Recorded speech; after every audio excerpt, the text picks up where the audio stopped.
আসসালামু আলাইকুম BD sports টিভিতে আপনাকে স্বাগতম।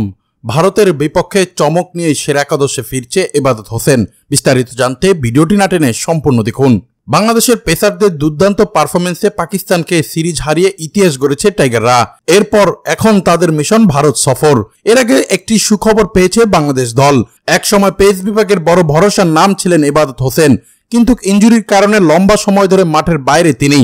লিগামেন্টের ইনজুরির অস্ত্রোপচারের 1 বছরের বেশি সময় পার করেছেন ইবাদত। এবার দলের সঙ্গে ভারত সফরে যাচ্ছেন তিনি। গতকাল নিশ্চিত করেছেন খবরটি এই পেসার। তিনি বলেন, অবশ্যই আফসোস হয় তার কারণ আজকে থেকে 13 মাস পর্যন্ত আমি খেলতে পারছি না। এমন একটা ইনজুরিতে পড়েছি, অনেক লম্বা সময় নিয়েছে। একজন খেলোয়াড় হিসেবে বাহিরে থাকা সত্যি অনেক কষ্টের, মনে হয় না বেশি দিন লাগবে। ইনশাল্লাহ আমি খেলবো, ভালো করার চেষ্টাও করব।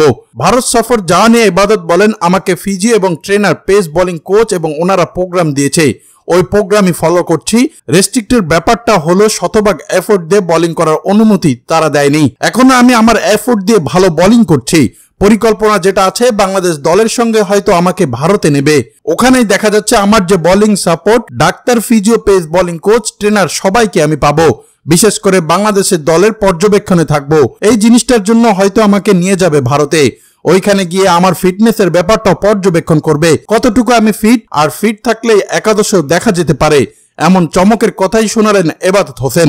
সর্বশেষ চেন্নাইতে আগামী 19 সেপ্টেম্বর শুরু হবে বাংলাদেশের প্রথম টেস্ট।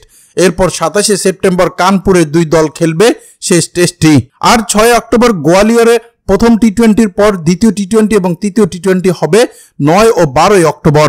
এই সিরিজ শেষ করে আবার দেশের পথে আসতে হবে টাইগারদের।